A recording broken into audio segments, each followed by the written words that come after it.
Telangana CM Revanth Reddy ఢిల్లీలో బిజీగా గడుపుతున్నారు. ఇవాళ ఆయన రెండో రోజు హస్తినలో పర్యటించబోతున్నారు. ఈ పర్యటనలో భాగంగా ఇవాళ పలువురు కేంద్ర మంత్రులను కలవబోతున్నారు సీఎం. టీపీసీసీ వర్కింగ్ ప్రెసిడెంట్ పై కాంగ్రెస్ పెద్దలతో చర్చించబోతున్నట్టుగా సమాచారం. అటు నిన్న బనకచెర్లపై కేంద్రానికి వినతులు అందించారు. తెలంగాణ ఏపీ రాష్ట్రాల మధ్య వివాదాస్పదంగా మారిన బనకచెర్ల ప్రాజెక్టు అంశంపై కేంద్ర జలశక్తి మంత్రి సిఆర్ పాటిల్ ను కలిశారు సీఎం రేవంత్ రెడ్డి. బనకచెర్లను అడ్డుకోవాలని కేంద్ర మంత్రికి ఫిర్యాదు చేశారు. తెలంగాణ ప్రయోజనాలకు విరుద్ధంగా బనకచెర్ల ప్రాజెక్టు ప్రతిపాదన ఉందన్నారు సీఎం రేవంత్. రాష్ట్ర పునర్విభజన చట్టం నిబంధనల్ని ఏపీ ఉల్లంఘిస్తుందన్నారు. గోదావరిలో 1000, కృష్ణాలో 500 టీఎంసీల నీటి వినియోగానికి ఎన్ఓసీ ఇవ్వాలని విజ్ఞప్తి చేశారు. రెండో రోజు ఢిల్లీలో కొనసాగుతుంది సీఎం రేవంత్ పర్యటన. దీనికి సంబంధించిన పూర్తి అప్డేట్స్ మా కరెస్పాండెంట్ గోపి అందిస్తారు. గోపి, సీఎం ఢిల్లీ రెండవ రోజు పర్యటన కొనసాగుతుంది. ఈరోజు కాంగ్రెస్ అధిష్టానాన్ని ఆయన కలవనున్నారు. కేసీ వేణుగోపాల్, అదేవిధంగా మల్లికార్జున ఖర్గే తోటి కూడా ఆయన భేటీ కానున్నట్టుగా కూడా సమాచారం అందుతుంది. అయితే పీసీసీ వర్కింగ్ ప్రెసిడెంట్లకు సంబంధించిన అంశం పైన ఇంకా అధిష్టానం ఈరోజు రేపు అంటూ కూడా కాలయాపన చేస్తుంది. దానికి సంబంధించి కూడా కొంత ఈ యొక్క భేటీలో ఆయన ప్రస్తావించే పరిస్థితి ఉంది. అదేవిధంగా రాష్ట్రానికి సంబంధించిన బనకచెర్లకు సంబంధించి కావచ్చు, మెట్రో కారిడార్కి సంబంధించి, RRR సంబంధించిన అంశాలపైన కూడా ఆయన కేంద్ర మంత్రులను వరుసగా కలుస్తూ వస్తున్నారు. నిన్న ఏదైతే జలశక్తి మంత్రి సిఆర్ పాటిల్ని కలిశారో, అదేవిధంగా పట్టణాభివృద్ధి శాఖ మంత్రితో పాటు బ్రిటన్ మాజీ ప్రధానిని కూడా ఆయన కలవడం జరిగింది. కొన్ని ముఖ్యమైన ఎంఓయూలు బ్రిటన్ మాజీ ప్రధానితోటి కూడా ఆయన చేసుకున్నారు. ఈరోజు కూడా ఢిల్లీలోనే ఆయన ఉండనున్నారు. ఈరోజు సాయంత్రం తిరిగి హైదరాబాదు బయలుదేరున్నారు. ఈరోజు ఇటు కేంద్ర మంత్రులతోటి, అదేవిధంగా కాంగ్రెస్ నాయకత్వంతో కూడా ఆయన భేటీ కానున్నారు. నిన్న రాహుల్ గాంధీ పుట్టినరోజు సందర్భంగా కొంత రాహుల్ గాంధీ బిజీగా ఉండడంతో నిన్న కొంత టైం ఇవ్వలేదు. ఈరోజు రాహుల్ గాంధీని కూడా కలిసే అవకాశాలు ఉన్నట్టుగా అయితే కొంత సమాచారం అందుతుంది. Madhavi, Gopi, TPC working presidents అంశం పైన కూడా చర్చించే అవకాశాలు కనిపిస్తున్నాయి. సో దీంట్లో ఎలాంటి నిర్ణయాలు వచ్చే అవకాశం?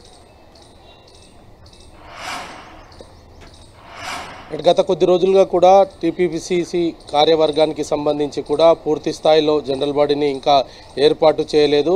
అయితే స్థానిక సంస్థల ఎన్నికలకు వెళ్లే యోచనలో ఉన్న నేపథ్యంలో టీపీసీసీ కార్యవర్గ కూర్పు అనేది కూడా పూర్తి స్థాయిలో ఉంటే రానున్న ఏదైతే స్థానిక సంస్థల ఎన్నికలలో కొంత ప్లస్ అవుతుందన్న అంశం పైన కూడా కాంగ్రెస్ అధిష్టానం దృష్టికి సీఎం తీసుకువెళ్తారనేది కూడా కొంత సమాచారం ఉంది. అదేవిధంగా ఈ యొక్క వర్కింగ్ ప్రెసిడెంట్ల నియామకానికి సంబంధించి కూడా గత కొద్ది రోజులుగా కాలయాపన జరుగుతున్న నేపథ్యంలో వెంటనే ఆ వర్కింగ్ ప్రెసిడెంట్లకు సంబంధించి కూడా వెంటనే ప్రకటించాలని కూడా ఆయన కాంగ్రెస్ పెద్దలను కోరనున్నారు. అదేవిధంగా రాష్ట్రంలో అమలవుతున్న పథకాల తీరు, ఇతర అంశాలపైన కూడా ఆయన కాంగ్రెస్ పెద్దలతోటి చర్చించే అవకాశాలు అయితే ఉన్నాయి. ఈరోజు కూడా ఢిల్లీలోనే ఉంటున్నారు కాబట్టి ఖచ్చితంగా ఇటు కాంగ్రెస్ పెద్దలతో పాటు కొంతమంది కేంద్ర మంత్రులను కూడా కలవనున్నారు. వారికి సంబంధించిన అపాయింట్మెంట్స్ ఇంకా ఖరారు కాలేదు. మేబీ 10-11 గంటల వరకు కూడా ఈ యొక్క అపాయింట్మెంట్స్ కూడా ఖరారు అవుతాయనేది కూడా కొంత అనధికారిక సమాచారం అయితే అందుతుంది. దాంతో ఇటు ఆ RRRకు సంబంధించి కావచ్చు, మూసీ నది ప్రక్షాళనకు సంబంధించి ఇతర అంశాలపైన కూడా ఆయన కేంద్ర ప్రభుత్వ పెద్దలను కూడా కలవనున్నారు. అదేవిధంగా రాష్ట్రంలో కాంగ్రెస్ పరిపాలనకు సంబంధించి కాంగ్రెస్ పార్టీ అమలు చేస్తున్న విధానము, ఇతర అంశాలు, కాంగ్రెస్ ఇప్పటికే కులగణనకు సంబంధించి జనగణనలో కులగణన చేయాలంటూ కూడా ఇటు బీజేపీ పైన కూడా కొంత ఒత్తిడి తెచ్చే యోచనలో కూడా ఇటు ఇప్పటికే కర్ణాటక ప్రభుత్వం మరోసారి కూడా జనగణనలో కులగణన చేయాలంటూ కూడా నిర్ణయించుకున్న నేపథ్యంలో వీటన్నిటిపైన కూడా కాంగ్రెస్ పెద్దలతోటి ఆయన ఈరోజు చర్చించే అవకాశాలు అయితే కనపడుతున్నాయి. గోపి, రెండు తెలుగు రాష్ట్రాల మధ్య కూడా మాటల యుద్ధం కొనసాగుతుంది బనకచెర్ల అంశంపై. ముఖ్యంగా ఏపీ కూడాను నదీ జలాల సంబంధించిన నిబంధనల ప్రకారంగానే మేము వెళ్తున్నామని వాళ్ళు చెప్తున్నారు. సో ఈ నేపథ్యంలో సిఆర్ పాటిల్ను కూడా కలిశారు సీఎం. సో వారి నుంచి ఎలాంటి రెస్పాన్స్ వచ్చిందని చెప్తున్నారు? సో ఎలాంటి నిర్ణయాలు వచ్చే అవకాశం ఉంటుంది? నిన్న ఏదైతే సిఆర్ పాటిల్ని కలిసిన నేపథ్యంలో బనకచెర్ల ప్రాజెక్టుని నిలిపివేయాలనేదే తెలంగాణ అల్టిమేటంగా అయితే చెప్పడం జరిగింది. బనకచెర్ల ప్రాజెక్టు వల్ల తెలంగాణకు తీవ్ర అన్యాయం జరుగుతుందనేది కూడా ఆయన సిఆర్ పాటిల్ దృష్టికి తీసుకువెళ్లడం జరిగింది. రాష్ట్ర విభజన సందర్భంగా ఏదైతే 2014 పునర్విభజన చట్టానికి సంబంధించి కూడా కొంత ఈ యొక్క నదీ జలాలపైన కొత్త ప్రాజెక్టులకు సంబంధించి కూడా కొన్ని నియమ నిబంధనలు ఉన్నాయి. వాటన్నిటిని కూడా ఏపీ ప్రభుత్వం పట్టించుకోవట్లేదు.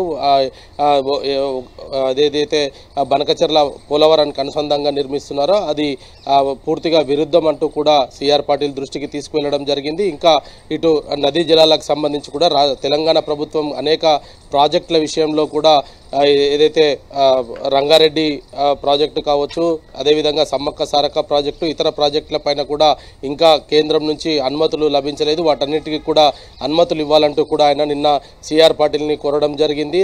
దాంట్లో భాగంగానే ఇటు బనకచెర్లకు సంబంధించిన అంశం పైన కూడా ఆయన తెలంగాణ వైఖరిని చాలా స్పష్టం చేయడం జరిగింది. ఎట్టి పరిస్థితుల్లో కూడా బనకచెర్ల నిర్మాణానికి అనుమతులు కేంద్ర ప్రభుత్వం ఇవ్వకూడదు అనేది కూడా స్పష్టం చేయడం జరిగింది.